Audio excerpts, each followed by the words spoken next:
Okay, this particular setup is the PWS Diablo.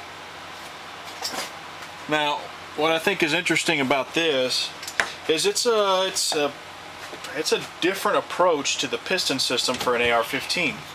Now, I'm not talking about the short barrel and all this mess. I'm talking about the actual piston setup. So let me take this apart and I'll show you what I'm talking about. Now, the two pistons before this were both short stroke gas pistons, meaning they had an impact and they did not travel very far. The operating rod, little thing's tiny. Okay, so you pull it out. Now here's where it gets kind of interesting.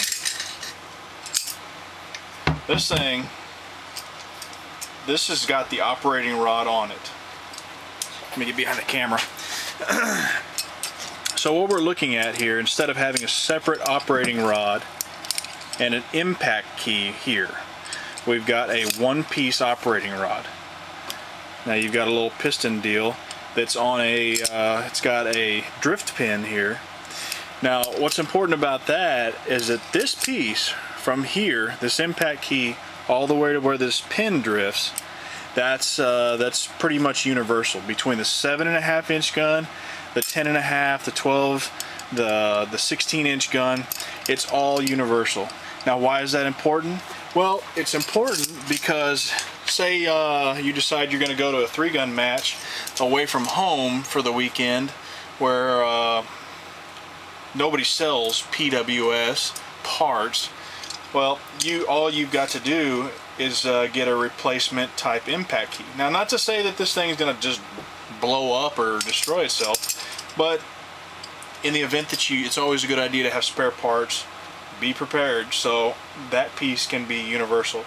Now, if you had a buddy that was running a 16-inch gun and you're running a 10.5, well, just swap his bolt carrier in for yours, and then replace this out of your 7.5-inch gun, and you're going. That's a good system. The other thing I like about this system is the fact that it uses GI parts. So looks like a full auto bolt carrier, and the impact key is replaced. So there's no special bolt carrier. There's no special bolt. It is what it is. It's all GI stuff. That's kind of cool because GI parts are a dime a dozen, and especially now after the whole scare, they're very plentiful. People are giving them away.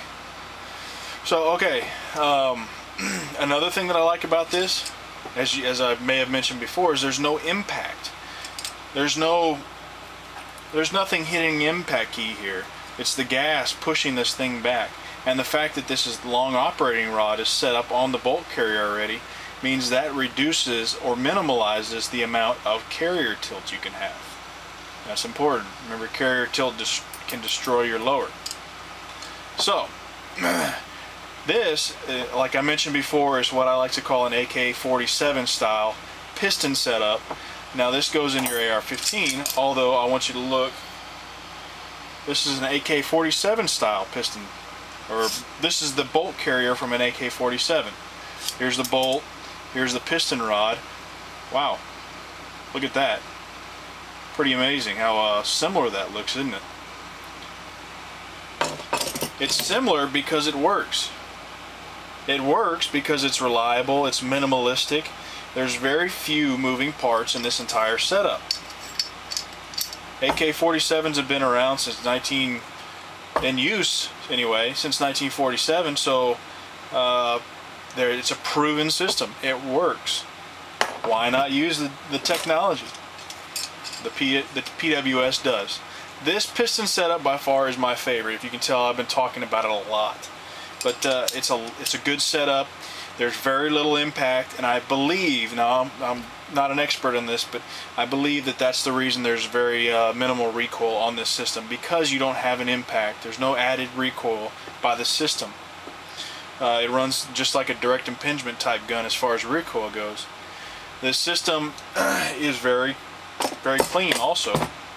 In the very bottom, there's an operating tube, just like on an AK-47, that runs in here.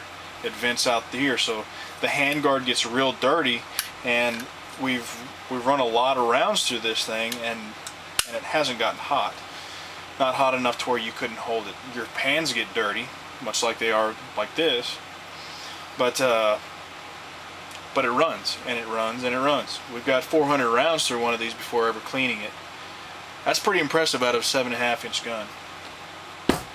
I just thought that was interesting as far as showing the similarities between the AK and a short stroke style piston system. So there we go, guys. That's hope that helps some people out there decide what to do as far as which one to purchase. And there you go.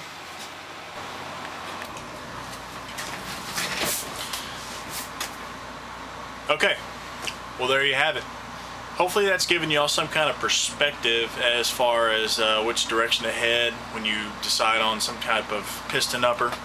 I will say this: if you're going to be running a gun shorter than 16 inches barrel length with a suppressor, piston setup's the way to go.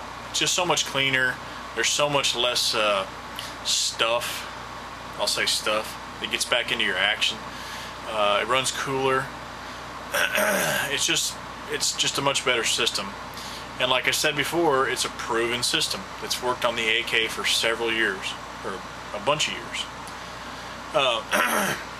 As far as cost goes, all three of those setups are going to be relatively similar in cost. The POF and the PWS both come as complete uppers. The Adams Arms setup comes as a retrofit style of piston. So that means you already have the upper. You take the Adams Arms kit and you put them together. You put it on yourself. Therefore, the cost of the Adams Arms piston kit and your upper generally will cost similar to what a PWS or a POF would cost.